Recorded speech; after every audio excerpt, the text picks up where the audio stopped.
Audio Jungle.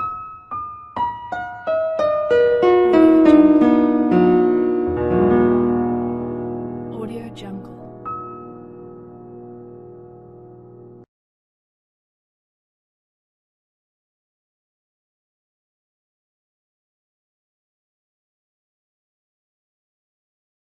14. Dom and Cipher get it on in front of Letty. So, where did we leave our guys and girls at the end of the last film? Paul Walker died before they finished filming Furious 7. But still, at the end of the movie, thanks to CGI and his brothers, Caleb and Cody, getting involved, his character, Brian, makes an appearance, decides to retire, and rides off into the sunset. By that time, Letty's got her memory back and Dom has, more or less, come back from the dead to utter a funny line or two. Everything is totally cool with the family and Dom and Letty are all loved up. Cut to the new film and guess what?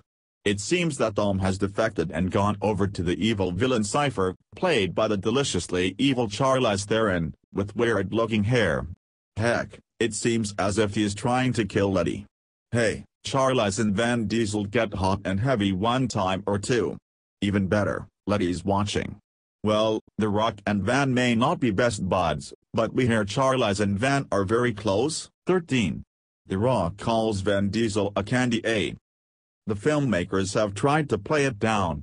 But let's face it, Van Diesel, Dom, and Wayne "The Rock" Johnson, Hobbs, are two way big guys with way big egos. They reportedly fell out big time during the filming of The Fate of the Furious. "I can bench press more than you can," says The Rock. Or words to that effect. Reportedly, Johnson called Vinny Boy candy A. "We can't see it ourselves, but there it is." So, everybody did everything they could to keep those two apart while filming. Like that fight would be epic to watch. It helped that Dom appears to have gone over to the bad guy's side, meaning he and Hobbs didn't have a lot of interaction in this film anyway. And don't expect to see happy snaps of the two together on the film's publicity tour. They are being kept apart for that bit, too. 12. 7 films and $514 million wreckage. Okay, the franchise has grossed around $4 billion worldwide, leaving in its wake a veritable graveyard of cars, trucks, trains, and even buildings. You name it. In fact, that means that about 12% of the profits went into stuff that got destroyed. But with the wrecked cars, there was a special problem. They had to totally smash up merely damaged cars, so that keen and eager fans didn't troll up and make away with the wrecks with a view to making them roadworthy again. The film insurance guys were freaking over that prospect. So, literally, there are car graveyards. According to the Wall Street Journal, in Furious 7 alone, some 230 cars, including expensive Mercedes, were wrecked and then smashed up into unrecognizable heaps of metal.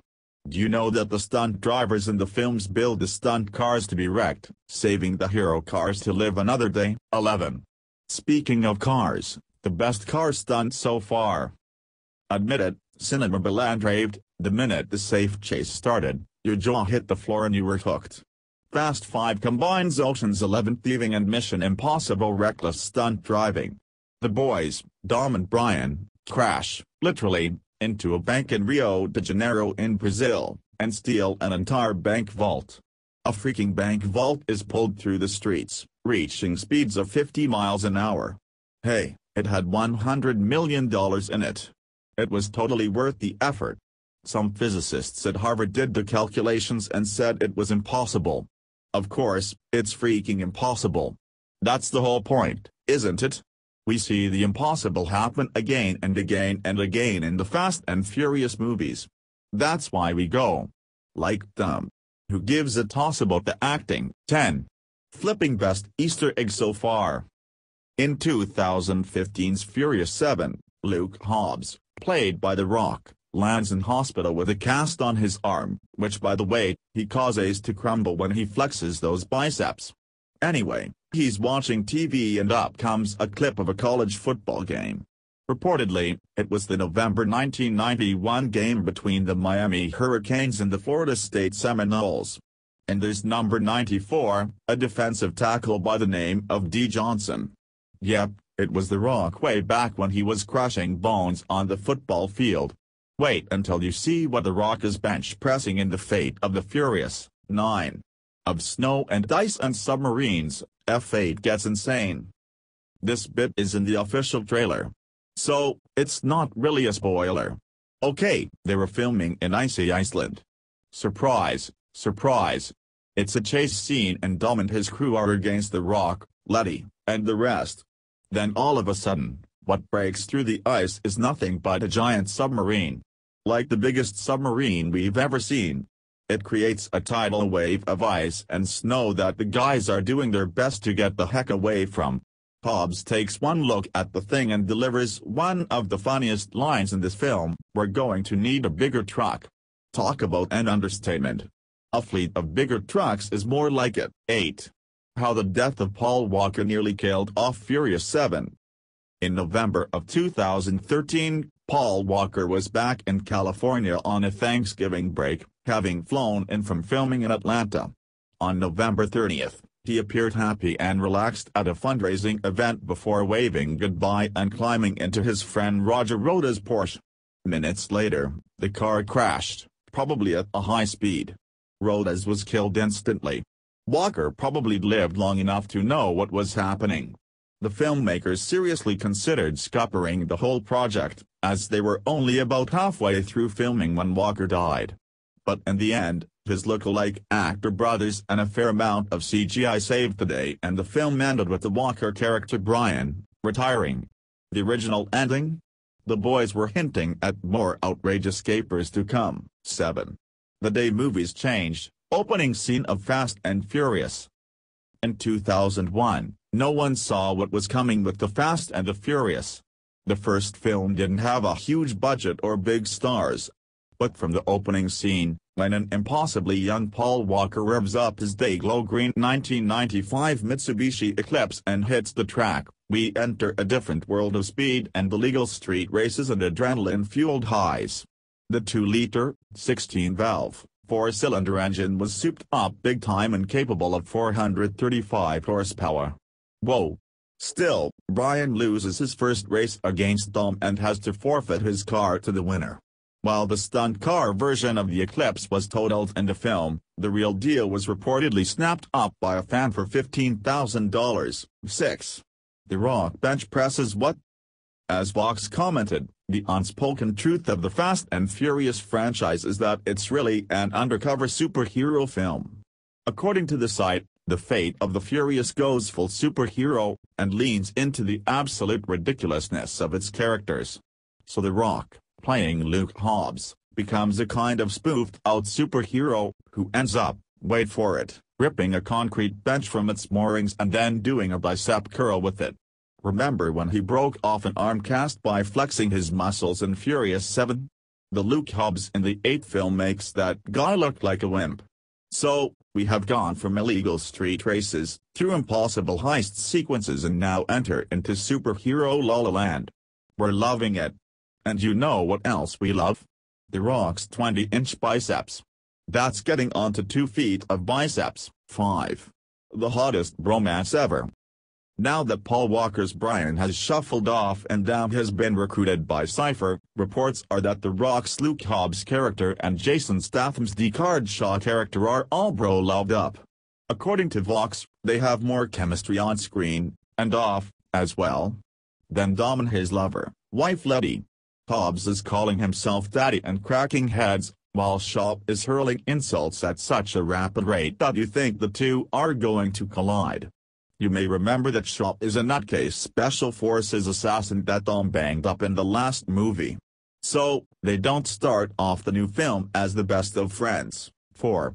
Of bad acting, poor scripts, flying cars and skiing bank vaults. Let's face it. The critics have a great time panning the franchise. They say the acting is bad and the scripts and plots are totally non-existent. So? Tell us something we don't know, guys. That's the whole point. The thrilling combination of witty one-liners, guns blasting, things blowing up, and cars doing impossible stunts are precisely why fans keep coming back for more. Throw in an occasional hot love scene and what's not to love? Where else are you going to find a car flying through the air to land on a yacht, or cars parachuting from planes, or bank vaults skiing through Rio?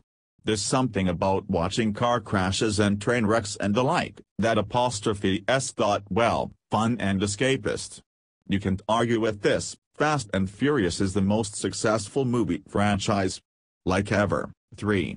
Getting steamy, Vin Diesel and Charlize Theron. For much of the movie, Charlize Theron's Cipher is sitting at a bank of computers, pushing buttons and making things like submarines break through the ice. On the other side, wisecracking Law and Order type Frank Petty, gloriously played by Kurt Russell, is recruiting for the good guys and coming out with witty put-downs and one-liners. Hobbs is talking about Daddy going to work while he cracks heads. Dom is smoldering and angry. Then, finally there is the lip-lock scene between Cipher, with those weird dreadlock plates, and Dom. Where? Right in front of Letty. Apparently, everyone had a good time that day.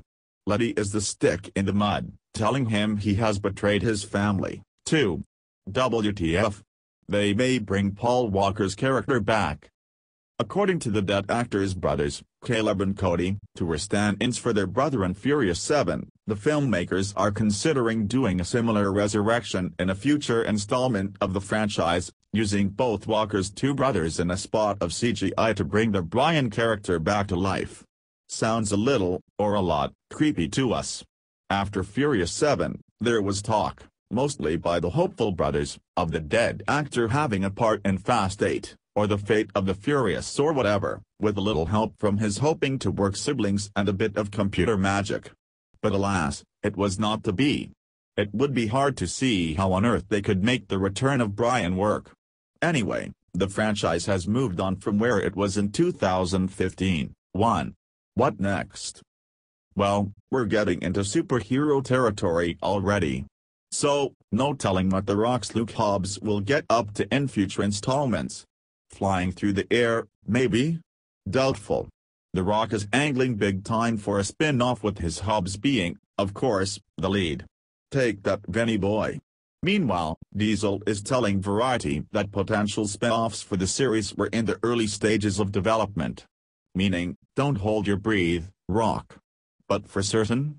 Look for the 9th and 10th films to come out between April of 2019 and April of 2021. By that time, The Rock will be pushing 50. Meanwhile, Caleb and Cody Walker live in hopes that they get to play their dead brother again. Subscribe for more.